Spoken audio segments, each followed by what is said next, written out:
Got you home. 8:16 in the morning. What are you on about, love? I saw in the early 1990s. Here we go again. Yep, look at my little book. Yeah. 10:30 Dundalk FM. And then 12:30 Ear FM. And then 2 p.m. Newry TV. Oh god. And then 4 p.m. free time. Wow.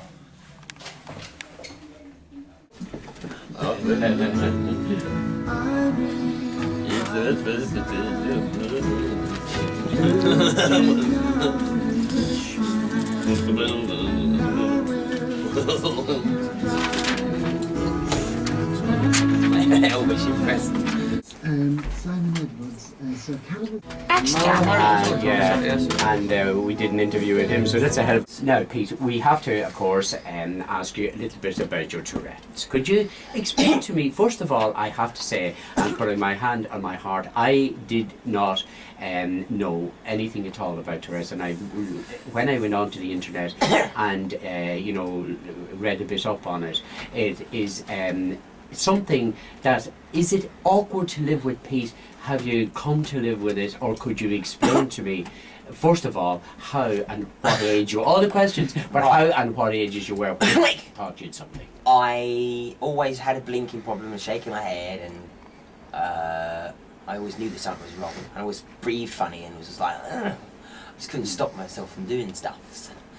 And then I was at the age of 14, I remember like I was just always in school, and people used to pick on me and go, why are you doing that? Why you keep, and I couldn't explain. I was like, I don't know. Was that a difficult time for you with them picking on you? No one, I never knew what it was, so I had to kind of go and just make something up and just be. Until I got bullied, and then some guy put a rubber up my nose and just laughed at me. But then I had to go to the doctors to get it taken out. So they put a thing on my nose, but then they realised that I was twitching all over the place. And they said, go to the doctors, because I think he's got something else. So. And then the doctor went, oh yeah, he's got Tourette's. And the doctor knew exactly straight away. What it was. Yeah. And I was really relieved, because I was like, wow, yes! Well, in a good way, because I was like, oh great, and someone actually noticed me. And I'm glad that, and then I got looked after, because by that stage, after all those years of stress, I was the worst case ever reported in the Europe. So I was pretty proud of that. I thought, come on. And I was really happy that I was looked after. And at that time, when you were diagnosed with it, what treatment did the doctor recommend? It was like haldol, sulfuride, a load of what's it called again? Antidepressants, because I got a bit sad for a few years when I got diagnosed. I think I kind of, and as well, and I also, because I was so bad, they put me on so much meds, I kind of made me really zombified and really knackered, and I just kind of became a zombie. They put me in a special school so that people wouldn't pick on me, and I was kind of a bit depressed actually. Was it a difficult time of your life? One of the hardest, because I had to come to terms with this new thing, and I suppose I felt sorry for myself a bit. But at the same time, I like to be in the hospital, fed ice cream a lot. It's up and down, it's good, yeah. It did knock my confidence a bit. I thought, why can't I be like all the other kids? And it was, because I was so twitchy, it was really difficult to, because it is uncomfortable. It's a nasty little feeling you get. And people, what about things like football and sport and everything? Could you do that at all? I was always put in goal, because I wasn't cool enough to play football, but I was actually, my reflexes are really good. I never let a ball in. No, it's good, man. Think about Tourettes, you get good reflexes for some reason.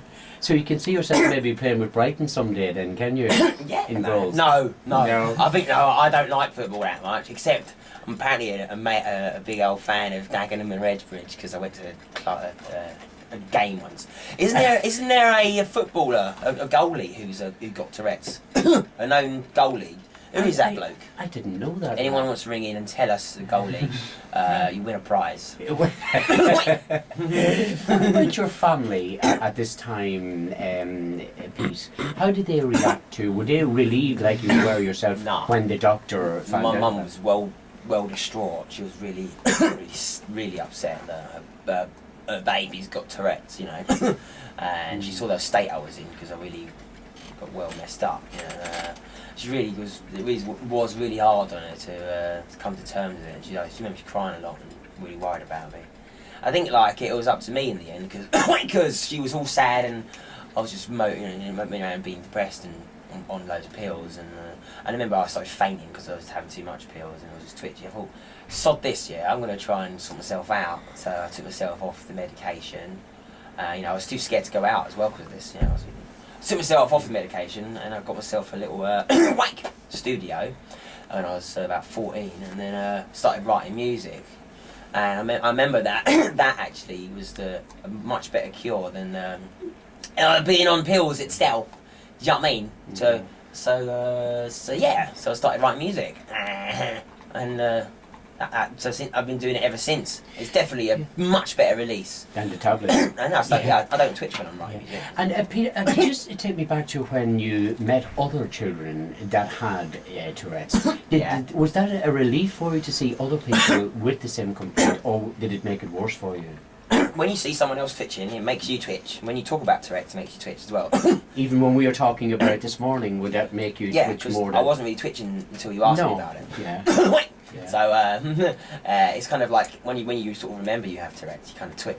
So and other people with Tourette's set you off. If someone goes, then you just suddenly go like that, and then a big chain reaction. Especially in the doctors, you go to a Tourette's meeting, everyone's got Tourette's. So someone goes, and then the next person next to you goes, and then I go wank, and then someone goes, you know, it's just like domino effect. It's great fun, man. What did it do for you, other than win money for you and fame? It proved that heaven was real because it was all about what was it called again?